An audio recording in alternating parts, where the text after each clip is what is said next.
నవరసంబులుకు నాట్య మయూరియై మూల శబ్దంబుల మోక్షహంస. నవరసంబులుకు నాట్య మయూరియై మూల శబ్దంబుల మోక్షహంస. పరమ పవిత్రమౌ పరమాత్మ గీతయే నేడు నాట్యం బాడుచుండెగనుమా. పరమ పవిత్రమో పరమాత్మ గీతయే నేడు నాట్యం బాడుచుండెగనుమ. మునిరతనార్యులు మోదిల్లు శిష్యుండు, మునిరతనార్యులు మోదిల్లు శిష్యుండు సహజాచలుని కంఠ శబ్దరీతి. అజ్ఞానతిమిరంబులంతంబుజేయ అనాదిబోధను వినుము ఆర్యులార. అజ్ఞానతిమిరంబులంతంబుజేయ అనాదిబోధను వినుము ఆర్యులార. వినుము ఆర్యులార. తెలిపే జ్ఞానేశ్వరుల్ గీతన్ దివ్య రీతి. తెలిపే జ్ఞానేశ్వరుల్ గీతన్ దివ్య రీతి. ఆణిముత్యమీ గ్రంథము అచలులార. ఆణిముత్యమీ గ్రంథము అచలులార. ఆదరించిరి గీతను అచల ఋషులు గురుని వాక్కుగా గ్రహించి గురుతుగనుడు. ఆదరించిరి గీతను అచల ఋషులు గురుని వాక్కుగా గ్రహించి గురుతుగనుడు. హరి ఓం శ్రీ గురుభ్యో నమః. నమో భగవతే వాసుదేవాయ. నమో నారాయణాయ. నమః శివాయ.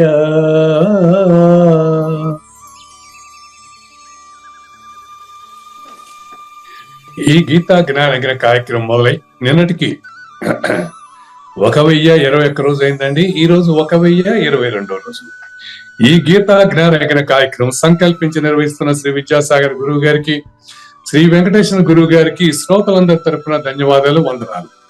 ఈనాటి కార్యక్రమంలో పాల్గొన్న ఆత్మస్వరూపులైన శ్రోతలందరికీ కైవల్యాశ్రం తరపున, అలాగే శ్రీ శివరామ దీక్షితుల వారి అచల యూట్యూబ్ ఛానల్ తరపున హృదయపూర్వక స్వాగతం, వందనాలు తెలుపుతూ గురుదేవులు సహజాచల రాజయోగి శ్రీ పూజారి వెంకటేశ్వర గురువు గారిని కార్యక్రమం ఆరంభించాలని కోరుతున్నానండి. సర్వము గురువుమయము, సర్వము గురువుమయము. భవరోగ వైద్యుడతడని తెలియము, సకల విద్యల నిలయము. దక్షిణామూర్తి అతడని తెలియము. మూగవాణి మాటను, ఈ మూగవాణి మాటను శ్రోతలు కోటలు దాటింతురు. గురు కృపా సిద్ధితోనే నేనెంత ఆనందముందినానో. నిజయోగి శ్రీకృష్ణుడు నిజ భక్తుడైనట్టి అర్జునుండు. వీరి సంవాదామృతం జనులార మన పాలిట అమృతం. వేదవ్యాసుడు దీనిని జనుల యద వికసించునట్లుగాను మహాభారతమందున వెలిగించే కోటి సూర్యుల వెలుగుతో. నిత్య సత్య శాశ్వతమైన పరిపూర్ణంలో లేకనే జరుగుతున్నట్లుగా మనకు తెలియబడుతున్న పవిత్రమైన శ్రీమద్ భగవద్గీత జ్ఞానేశ్వరియ జ్ఞానయజ్ఞంలో ఇవాళ 1022 రోజు అంటే 2023 డిసెంబర్ 20వ తేదీన బుధవారం రోజున మనకు సాత్విక జ్ఞానం అంటే ఏంటో తెలుసుకునేదానికి ముందుగా శ్రీకృష్ణ దేశికేంద్రుల ఏ నిర్ణయమును చేయుడు, ఎవరు అచల పరిపూర్ణుడు, నాకు తెలుసని గాని నాకు తెలియదని గాని చెప్పే నిర్ణయం చేసేవాడు ఆయనలో ఉండడు, ఆయన మాత్రం ఉంటాడు. ఎలా ఉంటాడు అనే విషయాన్ని తెలియజేసేటువంటి 145వ కంద పద్యంతో శ్రోతలందరికీ సాదర స్వాగత సుమాంజలి. శ్రీ గురుభ్యో నమః. శ్రీమద్భాగవత కృష్ణదేశిక ప్రభులు రచించిన 292 కందార్థ దరువులు సంపూర్ణంగా జ్ఞానయజ్ఞంలో రోజుకొకటి చొప్పున వ్యాఖ్యానించబడిన విషయం శ్రోతలకు విదితమే.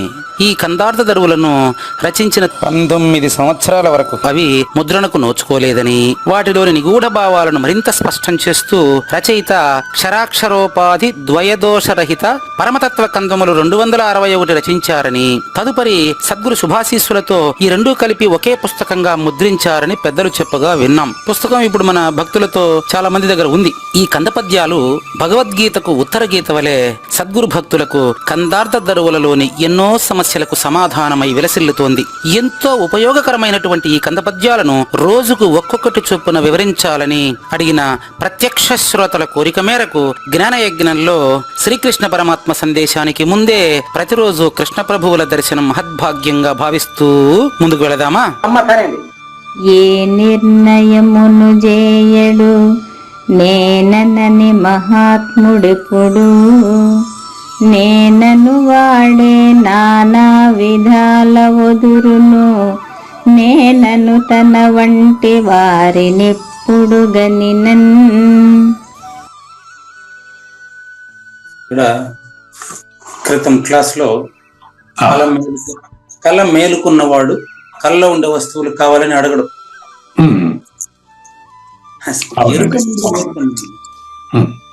జనన మరణ రహితము నుండి స్పష్టంగా తెలుసుకున్నవాడు, జనన మరణ రహితాన్ని స్పష్టంగా గుర్తిరిగినవాడు నాకు జన్మరహితం అయింది నేను తెలుసుకున్నానంటాడా? అంటే ఒకవేళ నేను తెలుసుకున్నాను అన్నాడంటే అంటే కానట్టు లెక్కాడు. అంతేనండి, సింపుల్ అండి. అన్నాడంటే కానట్టు లెక్క. అదే విధంగా మోక్షం కావాలనుకున్నాడు అంటే బంధంలో ఉన్నాడని లెక్క. నాకు మోక్షం వచ్చింది అన్నాడంటే అప్పుడు కూడా బంధంలో ఉన్నాడని లెక్కనే. సేమ్ మీరు చెప్పిన దాన్ని, నాకు మోక్షం కావాలి అంటే ఇటు బంధంలో ఉన్నాడు. నాకు మోక్షం వచ్చేసింది మళ్ళీ బంధంలోనే ఉన్నాడు. ఎందుకంటే అది అర్థమై వాడికి మీనింగ్ తెలిసింది కానీ మోక్షం అంటే విడుదలని, ఎక్కడి నుంచి ఎక్కడికి విడుదల తెలియలేదు.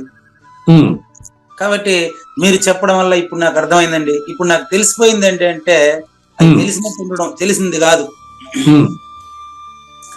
అట్లా తెలిసినటువంటి వాడు ఏం చేస్తాడు అనేది ఇక్కడ ప్రూఫ్ కృష్ణ ప్రభువులు. మరి ఎట్లండి అతన్ని మనం గుర్తించేది? మనం గుర్తించలేము అతన్ని.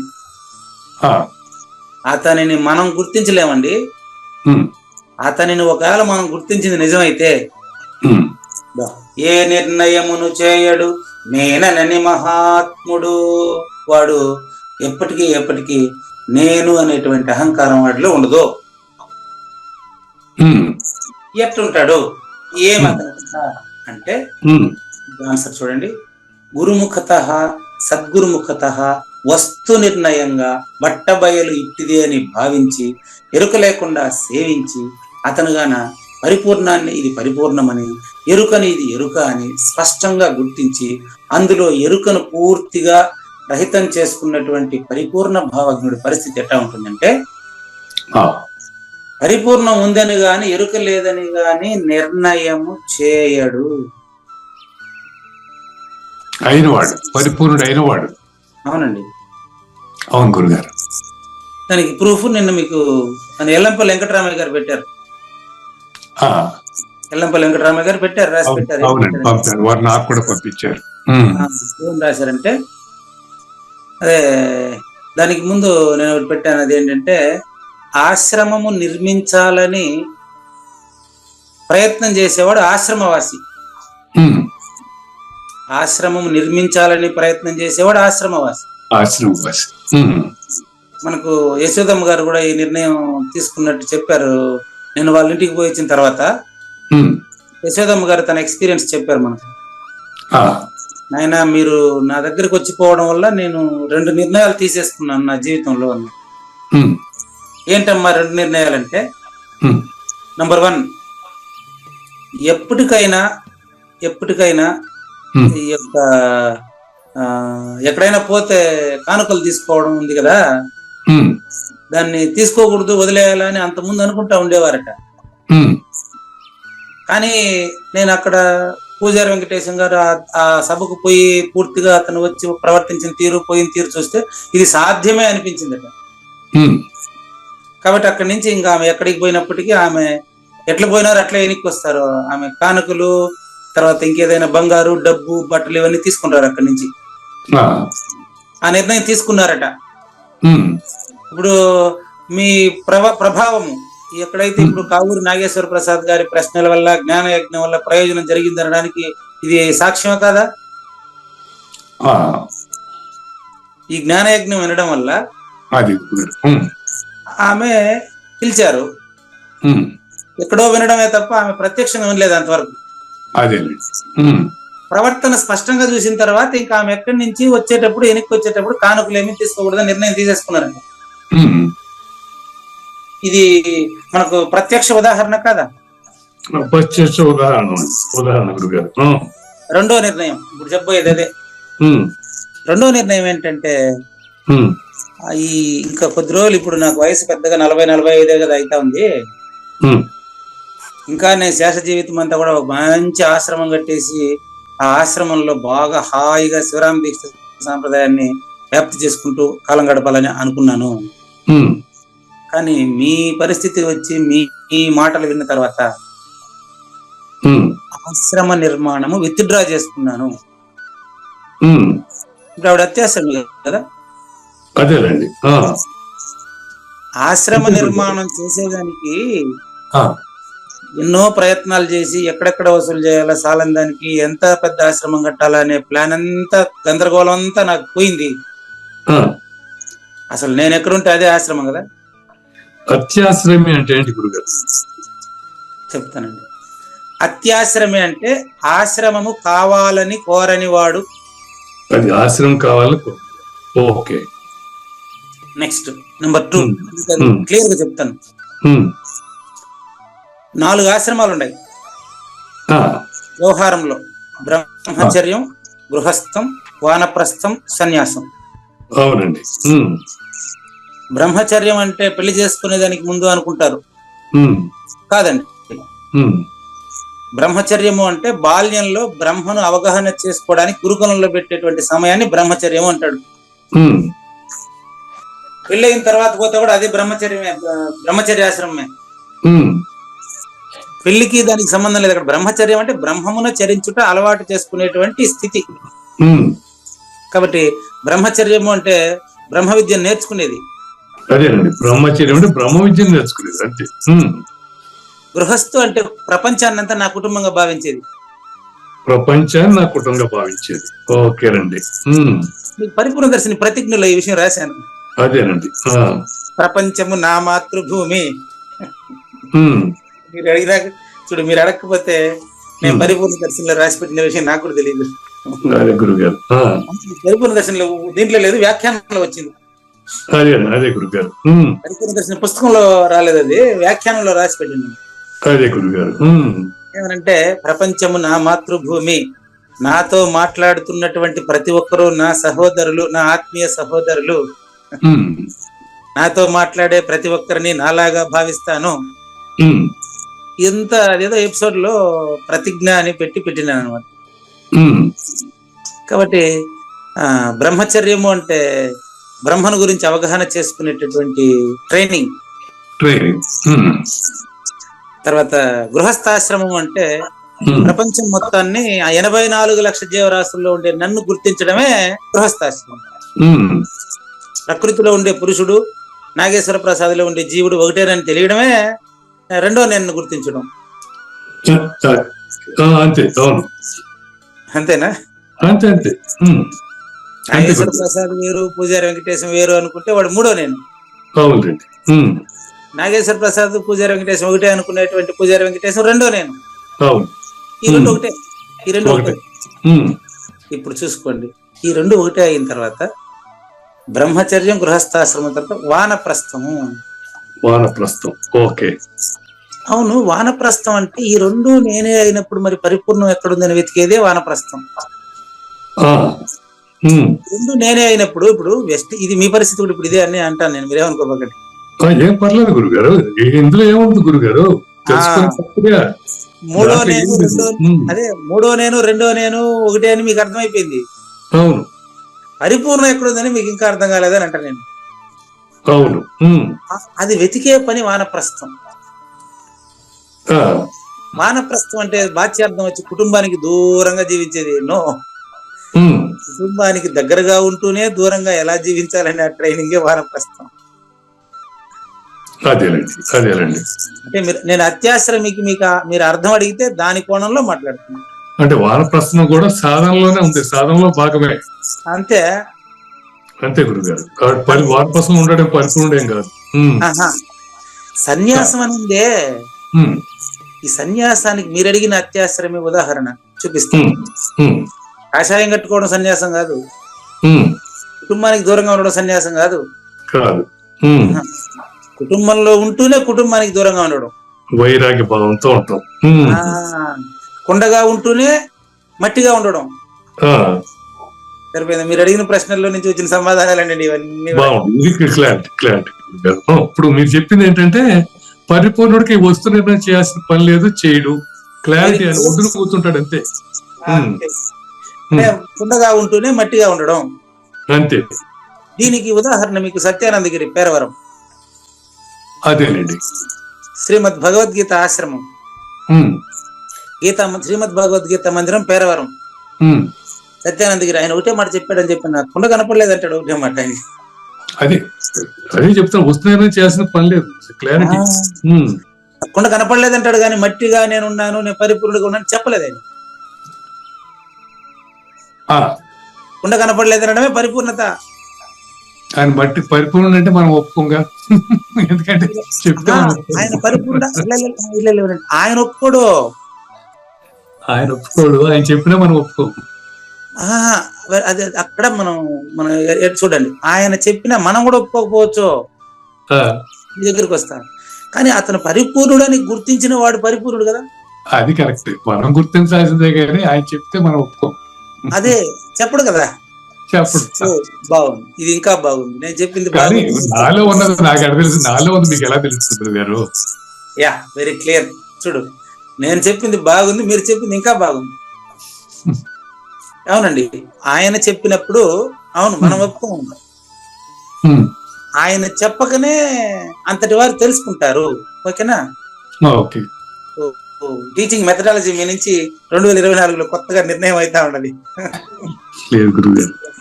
వస్తానండి, కరెక్ట్. కాబట్టి ఏ నిర్ణయము చేయడు నేనని మహాత్ముడు, ఆ ఒక్క వాక్యం అయింది ఇప్పుడు ఇంతవరకు. అవును, క్లియర్, అది చాలా క్లియర్. ఇంతవరకు పరిపూర్ణుడు కదా. అవును, నో డౌట్. ఇది అత్యాశ్రమే అనే పదానికి అర్థం అడగడంతో మాత్రమే తెలియబడింది నాకు కూడా.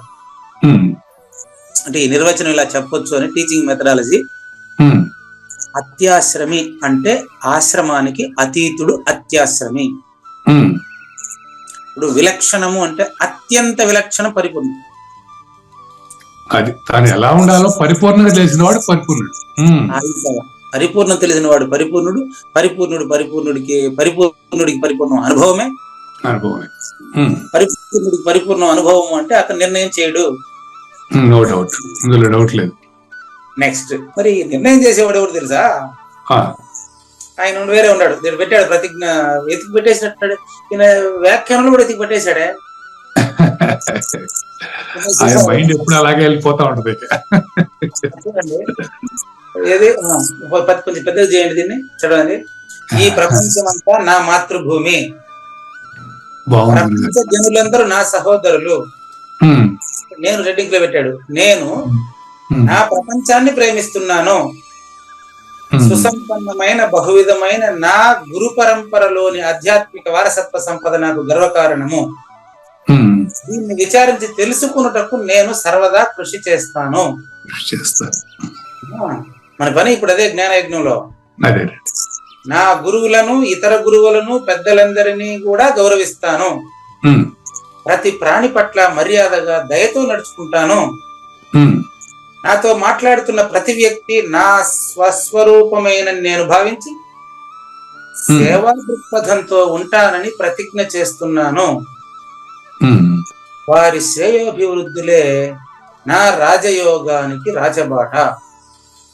చక్కని సందేశం గురుగారు. ఎంతమంది చెప్పారు మొదట్లో మనం 2-3 రోజులు దాన్ని విశ్లేషణ కూడా చేశారు. కాబట్టి ఈ ప్రతిజ్ఞ పరిపూర్ణ దర్శనంలో లేదు. పరిపూర్ణ దర్శనంలో ఎక్కడో దేనికి ఉదాహరణగా చెప్పాను. లేదు కానీ ఇది మనం విశ్లేషణ చేశారు స్టార్టింగ్ లో. కాబట్టి ఇట్లా ప్రయత్నంలో ఉండేటువంటి ఆయన ప్రయత్నంలో ఉన్నాడు. కానీ ఈ ప్రతిజ్ఞలు ఇవంతా కూడా అంతా అయిపోయి ఇవన్నీ సాధనలు బాగాలే. కానీ అతను పరిపూర్ణుడు అయిన తర్వాత నిర్ణయం అనేది చేయడు. ఎవరికి కూడా నేను పరిపూర్ణుడు అని చెప్పడు.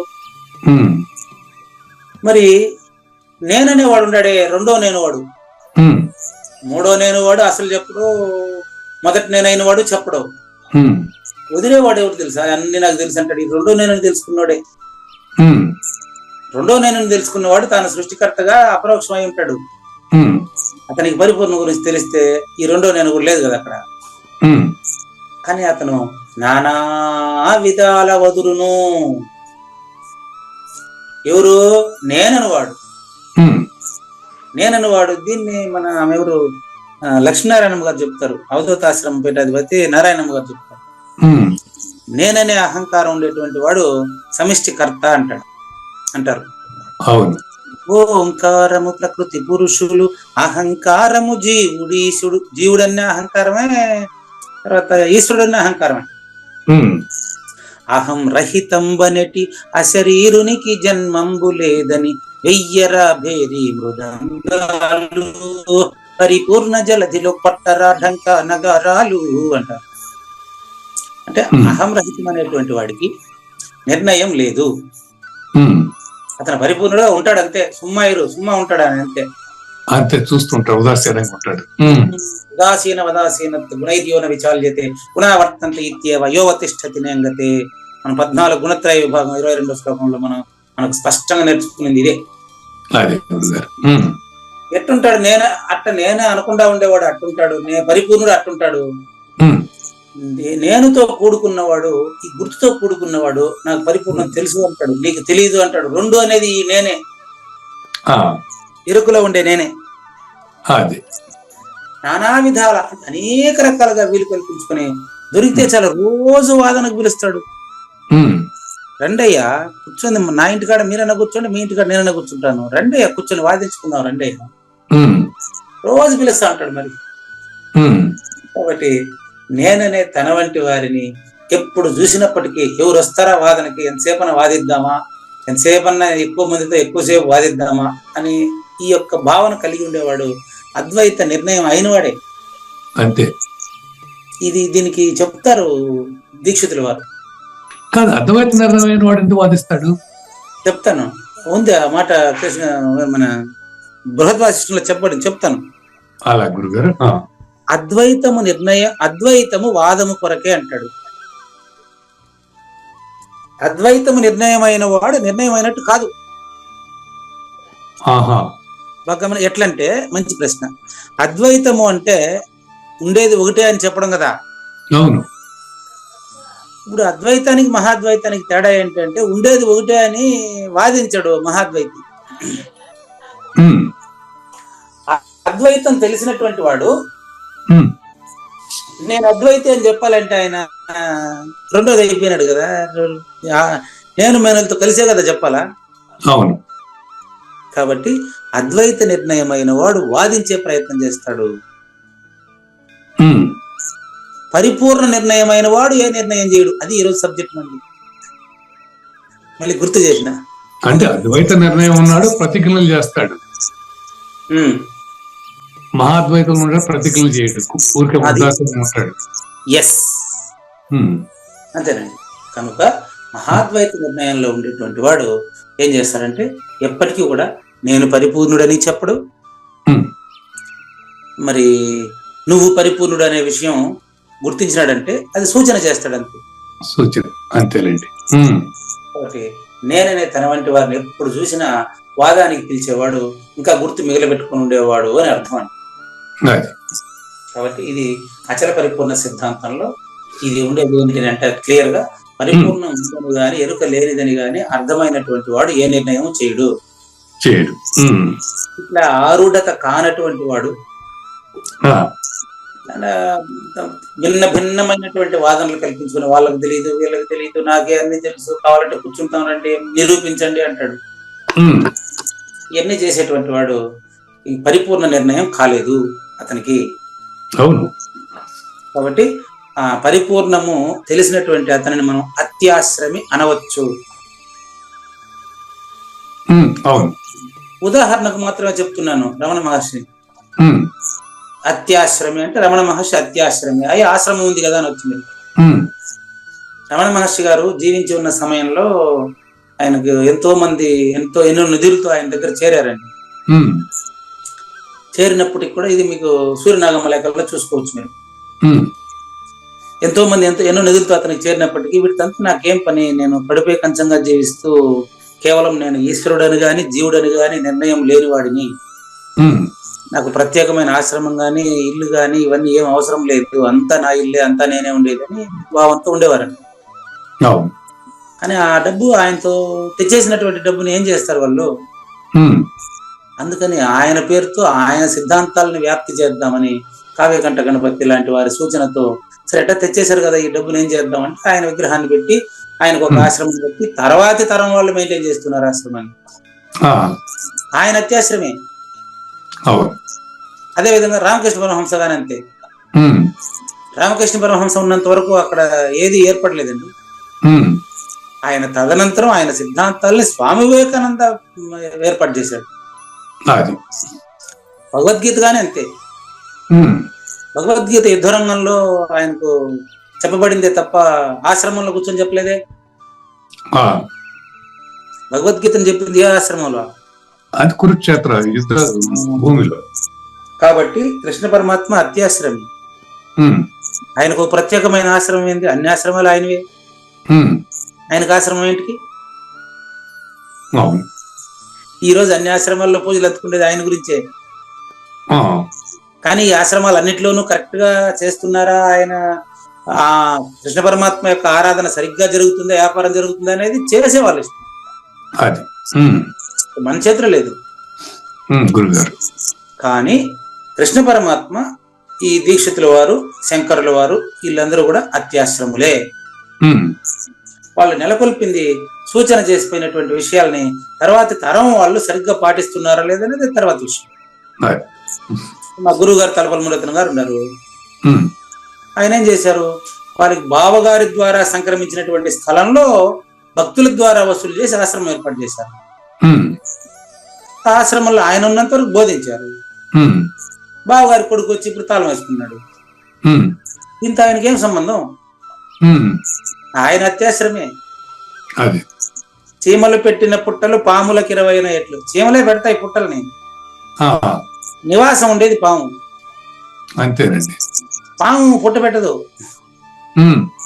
చీమలు పెట్టే పుట్టలో పాము జస్ట్ నివాసం ఉంటుంది, వెళ్ళిపోతుంది అంతే. అవును. కాబట్టి అన్ని ఆశ్రమాల్లోనూ ఉండే ఆయనకు ఒక ఆశ్రమానికి పరిమితం ఎట్టయితాడు ఆయన? అందుకని పరిపూర్ణుడు అత్యాశ్రమి. ఉదాహరణకు రమణ మహర్షి. ఇది ఈ యొక్క ఏ నిర్ణయం చేయడం అనే దానికి మీరు అత్యాశ్రమైనటువంటి సందర్భాన్ని తీసుకొచ్చి అద్భుతంగా మీరు వ్యాఖ్యానింపజేశారు. కృష్ణ ప్రభువులకి ధన్యవాదాలు తెలియజేస్తూ 146వ పద్యాన్ని రేపు చూద్దాం.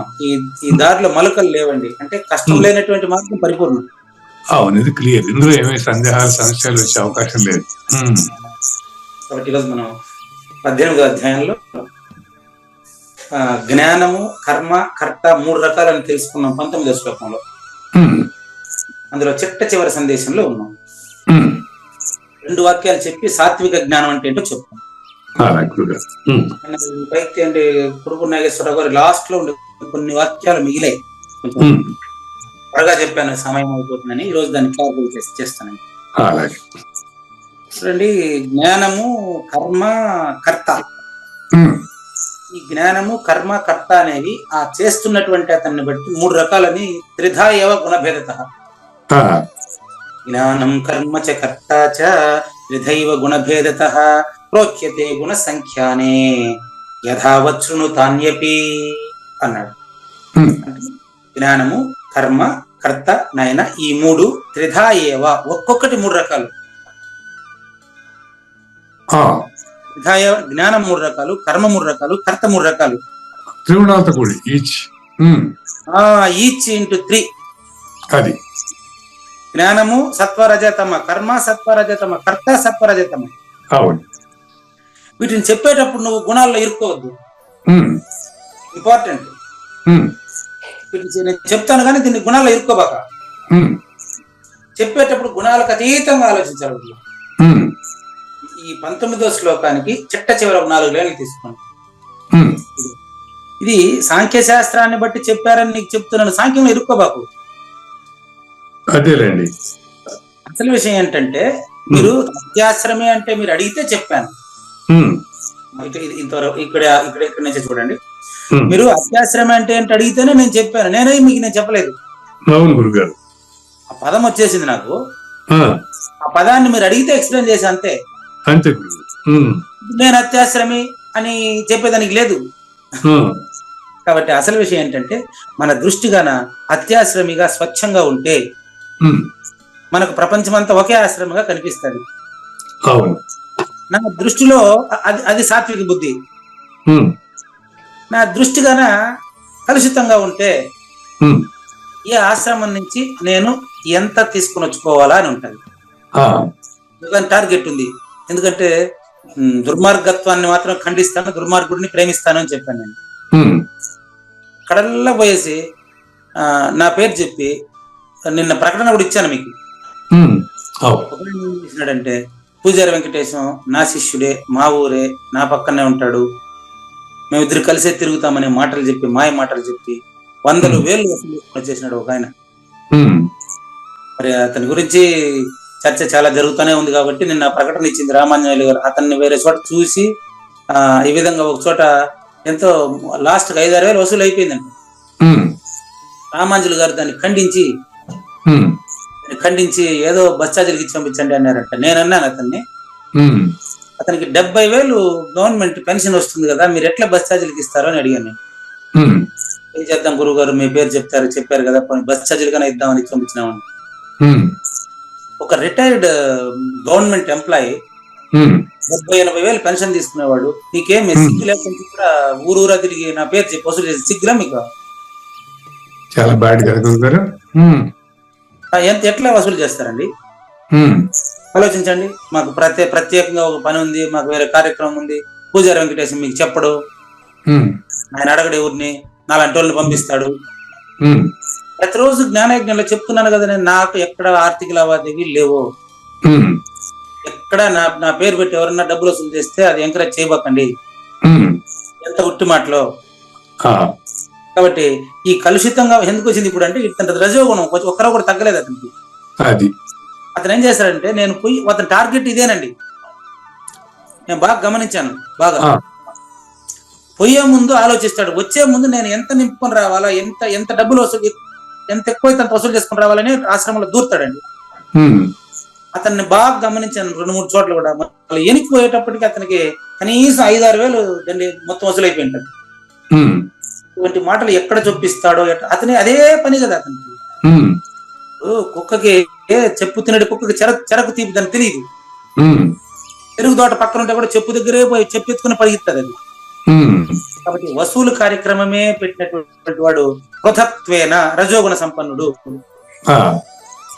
ఇది పెట్టుకోండి.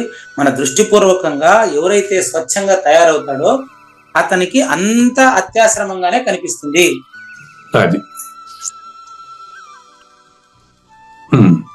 కనుక చూడండి, ఈ 3 గుణాల గురించి చెప్పబోయే ముందుగా సాత్విక గుణం గురించి చెప్పబోతున్నారండి.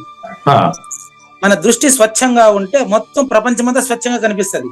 అది శుద్ధ జ్ఞానం లభించిందనుకో, శుద్ధ జ్ఞానం నాకు తెలిసిందనుకో, అచల పరిపూర్ణ జ్ఞానం తెలిసిందనుకోండి, తత్వగుణంలో ఉంటూ గుణాతీతంగా ప్రవర్తిస్తాడు. అది దాన్ని సాత్విక జ్ఞానం అంటారండి. ఆ సాత్విక జ్ఞానం గురించి మాత్రమే ఇప్పుడు చెప్పబోతున్నారండి. సాత్విక జ్ఞానంగా ఉంటూ సాత్వికానికి అతీతంగా ప్రవర్తిస్తే అతను గుణాతీతుడే, అతను అత్యాశ్రమియే. గమనించండి. కానివ్వండి. శ్రీ భగవానువాచ శ్రీ భగవానువాచ సర్వభూతేషు ఏనైకం సర్వభూతేషు ఏనైకం భావమవ్యయమీక్షతే భావం అవ్యయం ఈక్షతే అవిభక్తం విభక్తేషు అవిభక్తం విభక్తేషు తజ్ఞానం విద్ధి సాత్వికం. తజ్ఞానం విద్ధి సాత్వికం. ఇప్పుడు నా జ్ఞానం సాత్వికమే కదా, ఇప్పుడు మీరు చెప్పొచ్చు. ఆల్రెడీ చెప్పేశాను కూడా, 4 మాటలు వదిలేసా బయటికి. ఏం చెప్పానంటే మీకు, తాను సత్వగుణ సంపన్నుడైతే ఖచ్చితంగా పరిపూర్ణాన్ని తెలుసుకునే వీలు ఉంది, కాకపోతే లేదు. అందుకే ఇక్కడ మీకు నేను వాడకుండా ఏం చెప్పాను, అటువంటి గుణం నాకు సంక్రమించకుండా నాకు గుర్తు చేశాడు ఆయన. అంటే ఈ విధంగా నేను అనే భావాన్ని, సృష్టికర్త విషయాన్ని తెలుసుకుని 84 లక్షల జీవరాశులుగా మారుతా ఉండేది ఆకాశమేనని స్పష్టంగా తెలిసినటువంటి వాడు వస్తువులకు పాల్పడుతున్నాడు అంటే వస్తు నిర్ణయం లేదని అర్థం. లేదు. క్లియరా? క్లియర్ అండి, వెరీ క్లియర్. అదే కన అతను నిర్ణయం అయిందనుకోండి, యశోదమ్మ గారు ఏం చెప్పారు, ఇంకా ఆయన ఎట్టనో మాట్లాడినాయి. ఎగ్జాంపుల్ ప్రూఫ్, వాళ్ళు చెప్పిన మాటలే ప్రూఫ్ నాకు అంతే. నేను ఇంకా మొహమాటానికి కూడా ఎక్కడ ఏమి స్వీకరించను. చెప్పడం కాదు, ఇప్పుడు పురుగుల నాగేశ్వరరావు గారు మానిటైజేషన్ తీసేశాడు ఛానల్ కి. ఆచరిస్తున్నారు కదా, వాళ్ళు మనం ఉదాహరణలుగా చెప్పొచ్చు కదా. కాబట్టి అలాంటి ప్రవర్తన కలిగినటువంటి వాళ్ళు అత్యాశ్రమి. అత్యాశ్రమి. ఈ అత్యాశ్రమిగా ప్రవర్తించేదానికి సత్వగుణం సరైన సంపన్నత. సత్వగుణంలో కృష్ణ పరమాత్మ చూపించినటువంటి ఉదాహరణలు ఎంత అద్భుతంగా ఉన్నాయో చూడండి. ముందుగా ఈ శ్లోకానికి ప్రతిపదార్థం చెప్తాను, 3 నిమిషాల్లో చూడండి. చూడండి, సాత్విక జ్ఞానం అంటే ఏంటో, అంటే జ్ఞానము, కర్మ, కర్త 3 రకాలండి. ఒకటి 3 రకాలు.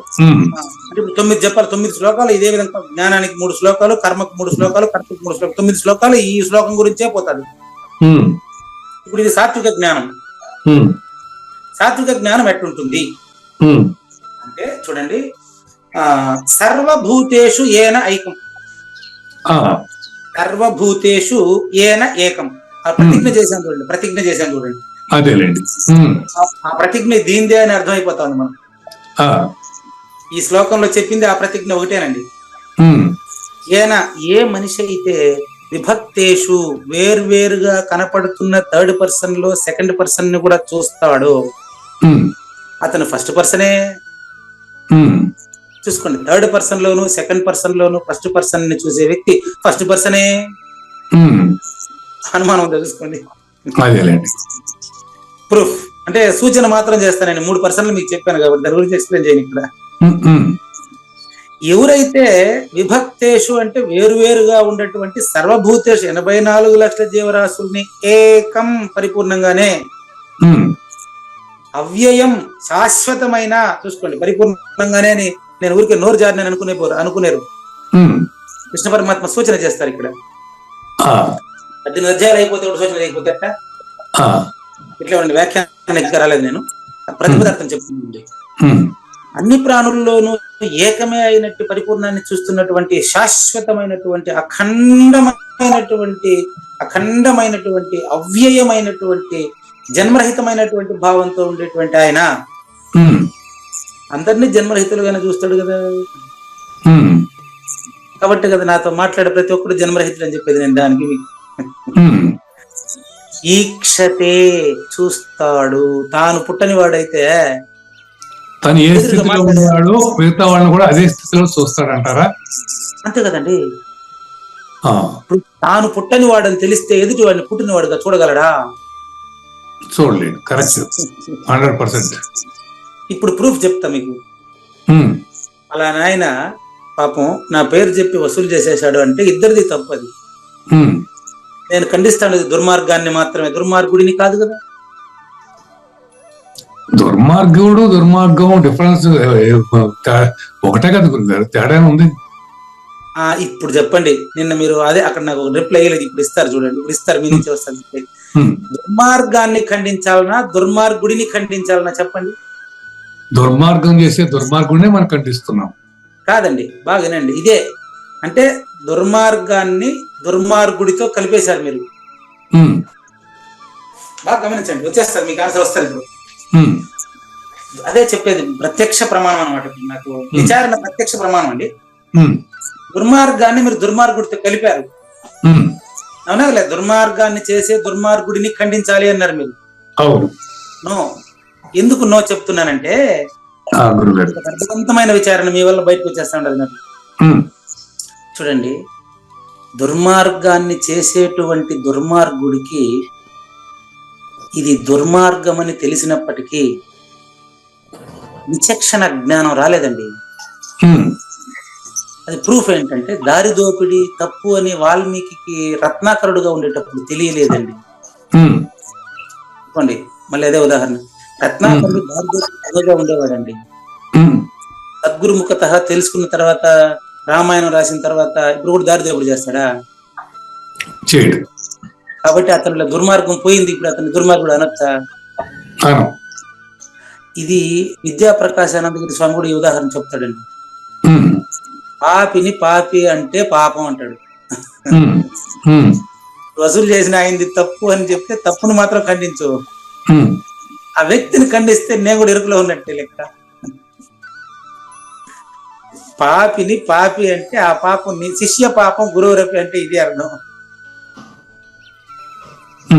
శిష్య పాపం గురువురపి, కన్న తల్లి వేశ్యగా ఉండింది అనుకోండి, కొడుకు కూడా అటు చూడొచ్చా? అది అది ఇప్పుడు మీరే ఊహం చెప్పారు.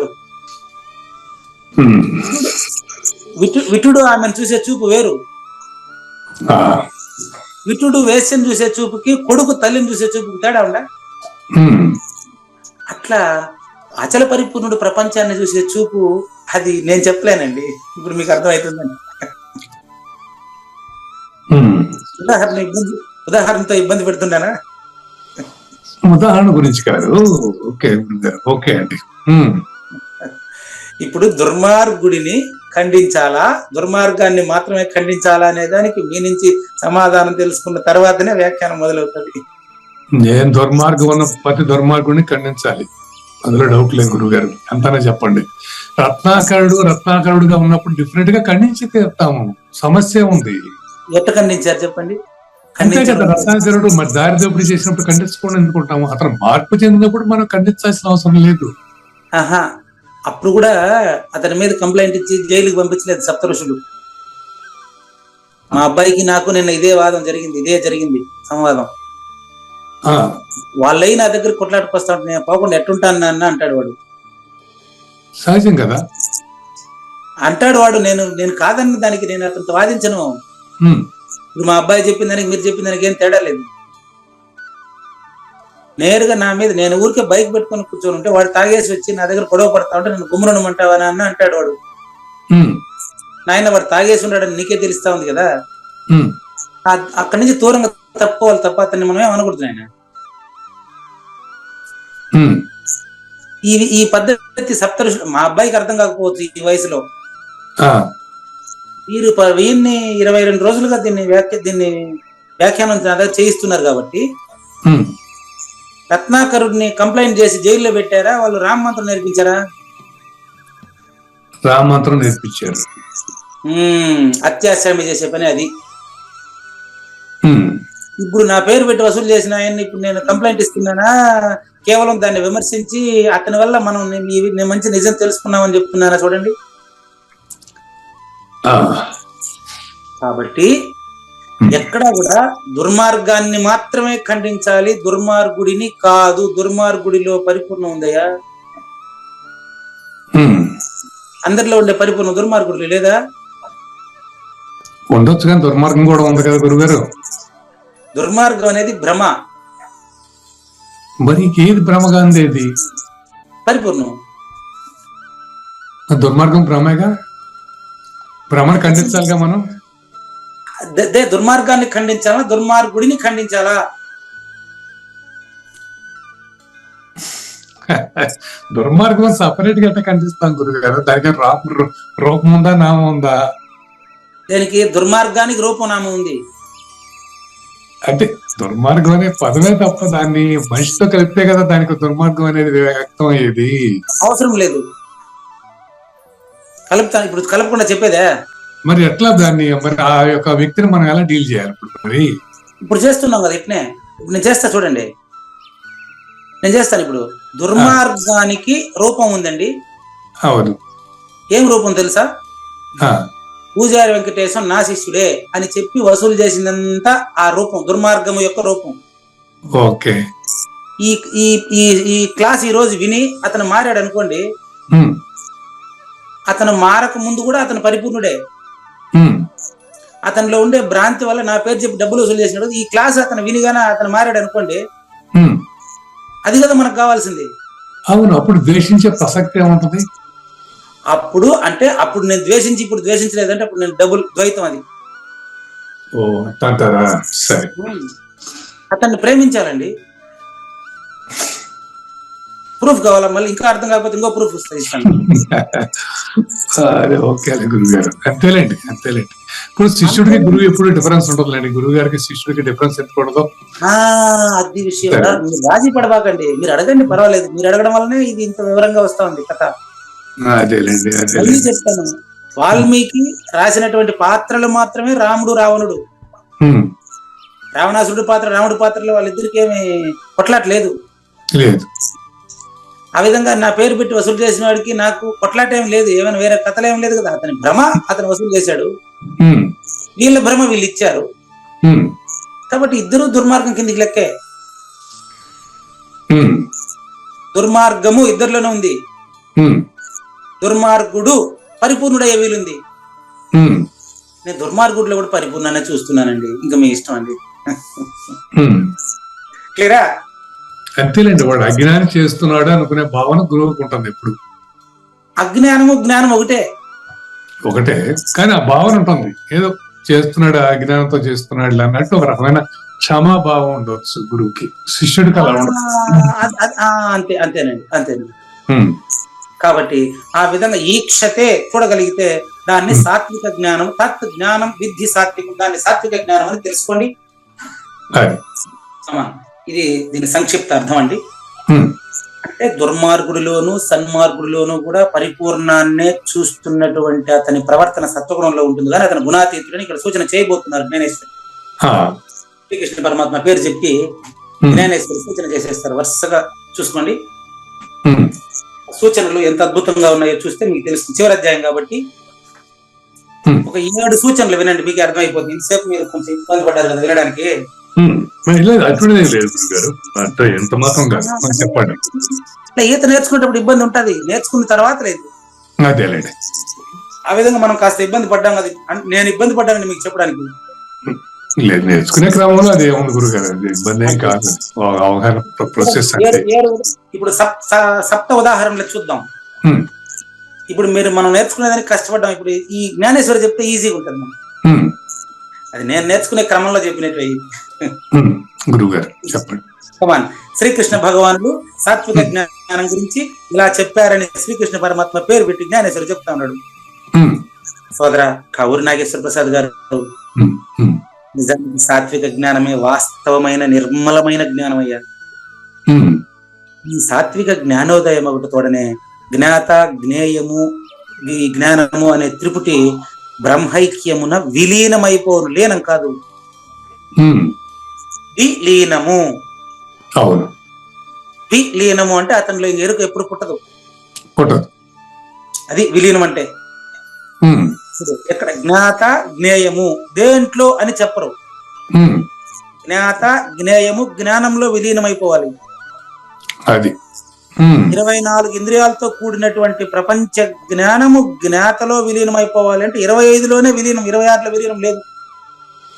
26లో లేదు. 20లో విలీనం అవటం అంటే గురుగారు ఎలా? సత్వగుణంలో తెలుస్తుంది అది.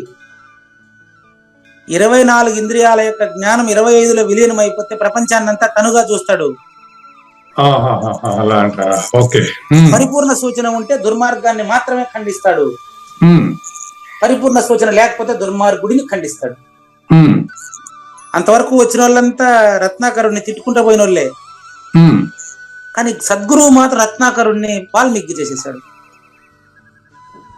అంతేలే గురుగారు, కరెక్ట్. సరిపోయినా ఎట్టంటే దానికి ప్రూఫ్ అంటే మళ్ళీ పరిపూర్ణం ఎరుక కాదు, ఎరుక పరిపూర్ణం కాదని చెప్పడానికి 7 ఉదాహరణలు.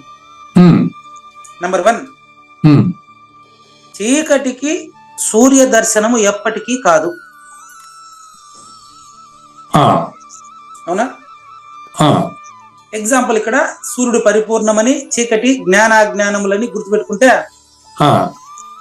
చీకటికి సూర్య దర్శనం ఎప్పటికీ కాదు. నంబర్ 1, చీకటి సూర్యుడు వస్తే లేదని తెలిసి లేకుండా పోతుంది. నేను ఇట్లా పోతున్నానని ఎవరికి చెప్పదు, సహజంగా జరుగుతుంది. గుడ్సప్పుడు కాకుండా పోతుంది అంతే. నేను రాసింది ఇదే మీకు. అదేలే, అంధకారమునకు చీకటికి సూర్య దర్శనం కాదు కాదు కాదు. అదే విషయం. Next point number 2. ఎప్పటికీ సముద్రమునకు నది యొక్క స్వరూపము జ్ఞానము లేదు. ఇది రివర్స్. మీకు చెప్పడం వల్ల నాకు ఎంత క్లారిటీ, మీరు ఇంతసేపు అడగడం వల్ల నాకెంత క్లారిటీ వస్తుందో చూడండి. టీచింగ్ మెథడాలజీ, నా బోధన కత్తికి పదును ఎక్కిస్తున్నారు మీరు. కాదు, మీరు చెప్పింది ఇప్పుడు నాకు అవగాహన వచ్చింది గురుగారు. ఎట్లా అంటే, ఇప్పుడు రమణ మహర్షి దగ్గర దొంగలు పడి దోసుకున్నప్పుడు వాళ్ళ మీద కేసు కట్టని పోలీసులు వస్తే ఈయన వద్దన్నాడు. అదేదా ఇది, అది మీరు చెప్పిన భావం. అది ఇప్పుడు అర్థమైంది. Okay okay. సముద్రానికి నది స్వరూపం ఉండదు అంటే ఇది అర్థం. మీరు చెప్పింది రమణ మహర్షి ఉదాహరణ. అది బాగుంది, చక్కని. ఓకే, ఇప్పుడు అవగాహన అయిందిలేండి. సముద్రానికి నది స్వరూపం ఉండదు. సముద్రంలో ఎన్ని నదులు వచ్చి కలిసిందో లెక్కేసుకోదు. ఇప్పుడు చెప్పండి, దుర్మార్గాన్ని ఖండించాడా, దుర్మార్గుడిని ఖండించాడా రమణ మహర్షి? ఆయన దుర్మార్గాన్ని ఖండించలేదు, దుర్మార్గుడిని కూడా ఖండించలేదు.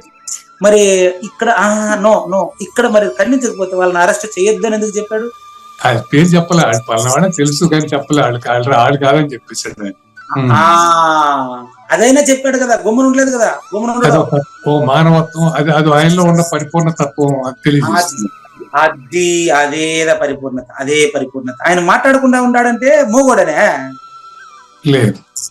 అది సముద్రమునకు నది స్వరూప జ్ఞానం ఉండదు అంటే, రమణ మహర్షికి ప్రాపంచిక జ్ఞానం ఉండదు అంటే అజ్ఞానే. ద్వేషం ఉండవు, ద్వేషాలు, వాదాలు, వేదాలు ఏముండవు. అది అంటే దుర్మార్గాన్ని ఖండిస్తాడు. ఎట్ట ఖండిస్తాడు? కర్తూరాజ్ఞయా ప్రాప్యతే ఫలం అనే ఉపదేశారం ద్వారా ఖండిస్తున్నాడు. ఇప్పుడు కూడా రచనల ద్వారా ఖండిస్తాడు, మాటల ద్వారా. ఇప్పుడు ఆయన మాటలే కదా మనం మాట్లాడుకుంటాడు. కాబట్టి దుర్మార్గాన్ని ఖండిస్తాడు కానీ దుర్మార్గుడిని ఖండించాడు. కాబట్టి అంధకారానికి సూర్యోదయం కాదు అంటే ఎరుకకు పరిపూర్ణ జ్ఞానం లేదు. సముద్రానికి నది స్వరూపం లేదు అంటే పరిపూర్ణానికి ఎరుక లేదు. నంబర్ 3, ఎంత ప్రయత్నించినప్పటికీ తన నీడను తాను పట్టుకొనుటకు వీలు కాదు. గుర్తుపెట్టుకోండి, ఎంత ప్రయత్నించినప్పటికీ తన నీడను తాను పట్టుకొనుటకు వీలు కాదు. పరిపూర్ణుడైనటువంటి నువ్వు నిన్ను పట్టుకునే వీలు లేదు, వదలేదు. నువ్వు వదలాలి నిన్ను. దీంట్లో ఇంత ఉంటుందని నాకు తెలియదండి. నంబర్ 3, నా నీడ నేను పట్టుకోలేని అర్థం ఏంటి యాక్చువల్ గా చెప్తాను. మీకు క్వశ్చన్ మార్క్ ఉండేది నాకు కనిపిస్తా ఉంది, చెప్తాను క్లారిటీ. మీరు పరిపూర్ణులు. ఓకే. మీ నీడ అబద్ధం. రైట్. మీరు మీ నీడను పట్టుకునే ప్రయత్నం చేశారనుకో, పట్టుకునేవాడు లేదని తెలియట పరిపూర్ణము. ఇది మీ వల్లే తెలిసింది నాకు ఇప్పుడు. మీరు పరిపూర్ణుడు అన్నప్పుడు ఎగ్జాంపుల్, మీరంటే దయచేసి వింటున్న సర్వశ్రోతలారా గమనించండి, వినబోయే వాళ్ళు కూడా గమనించండి. మీరు పరిపూర్ణులండి. మీ నీడను మీరు పట్టుకోవడానికి వెతుకుతారు. సృష్టి కారణం ఎక్కడుంది, కారణం ఎక్కడుంది, కానీ వెతికినటువంటి వాడే కనపడడు. ఆ, అనంతోపనిషత్తు సారాంశం ఇది. అసలు అది ఎతకటాన్ని నేను ఎవడంటారు అంతే కదా మీరు అనేది. ఎస్, ఆ, అదే తేలేదు చివరికి. ఎతకటానికి అవసరం లేదు. ఓహో అంత నేనే అని నీకు ప్రూఫ్ అయిపోతుంది. నీకే అయిపోతుంది ప్రూఫ్, వేరే వాళ్ళకి కాదు.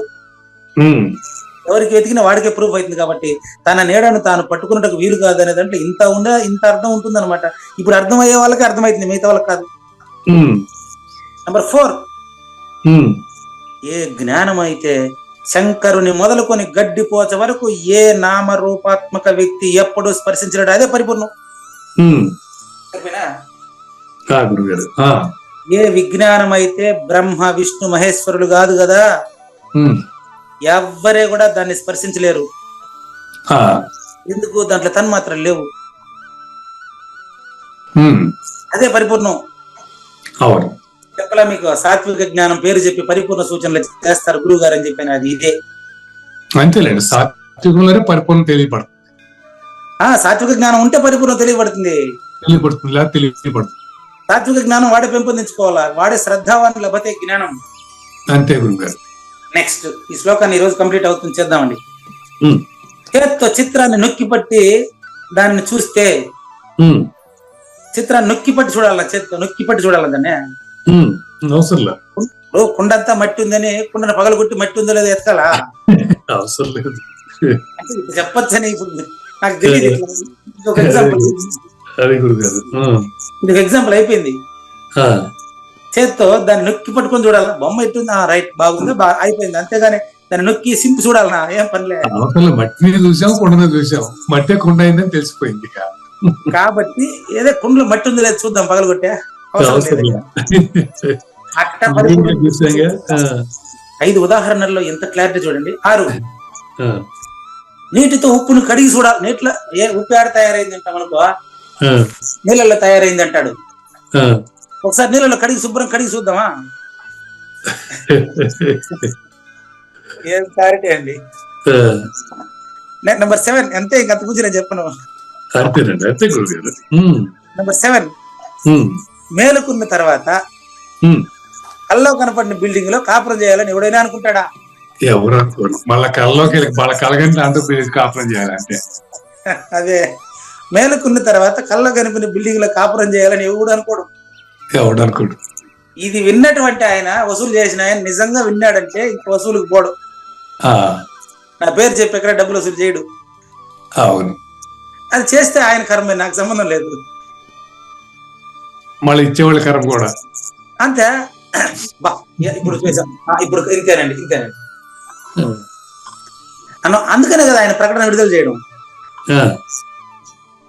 అదే మీ వాళ్ళ గురించి ఎక్కువసేపు మాట్లాడేది మనకు అవసరం లేదు. సాత్విక జ్ఞానం, ఇది రజోగుణంలో.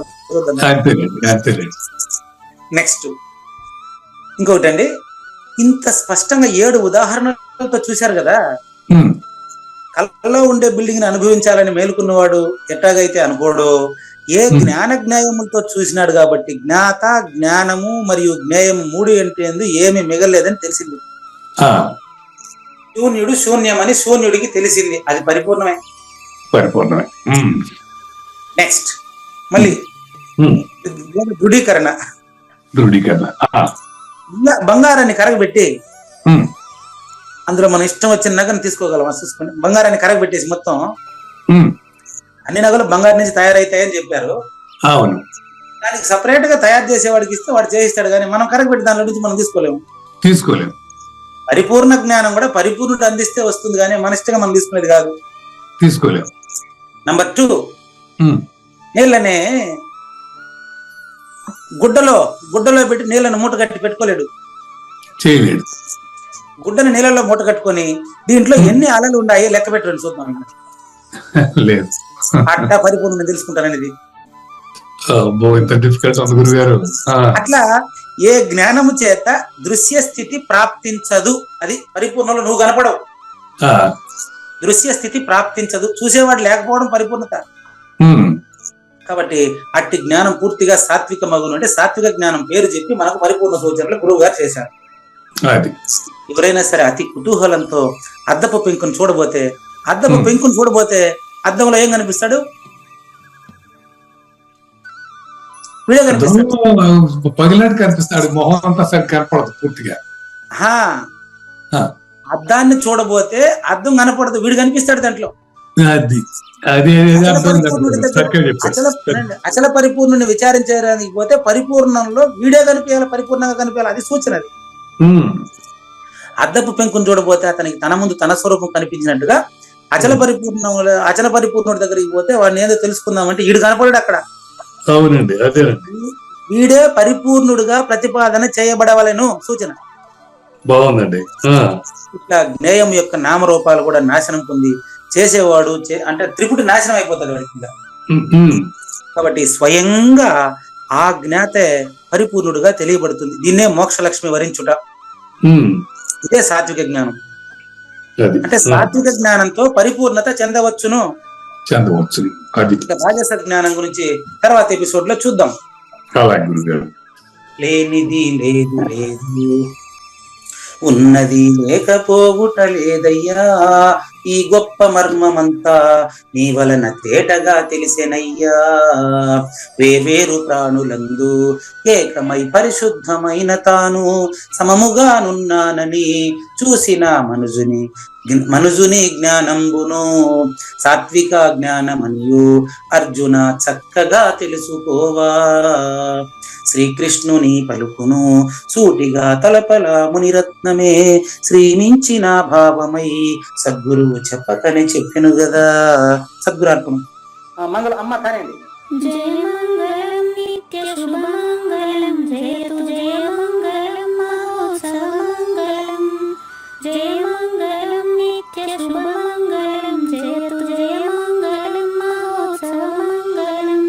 శ్రీమించున చలంబు సూచించినటువంటి దక్షిణామూర్తికి దండమిడుతూ, శ్రీమించున చలంబు సూచించినటువంటి దక్షిణామూర్తికి దండమిడుతూ, శ్రీ మహావిష్ణువు సూర్య భగవానుడు యాజ్ఞవల్కి జనక రాజ ఋషికి.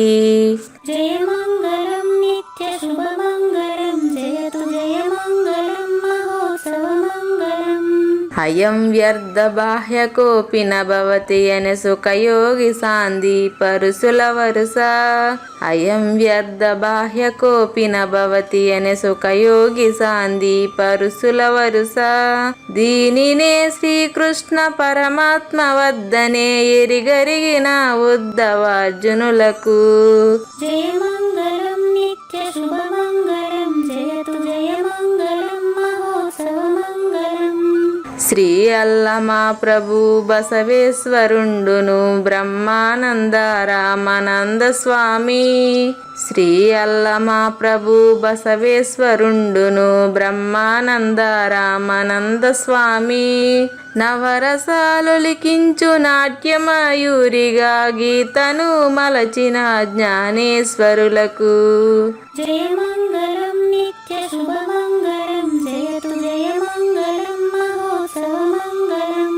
కబీరు దాసుడు సహజానంద గురుడు రామావధూతయు రాజితముగా.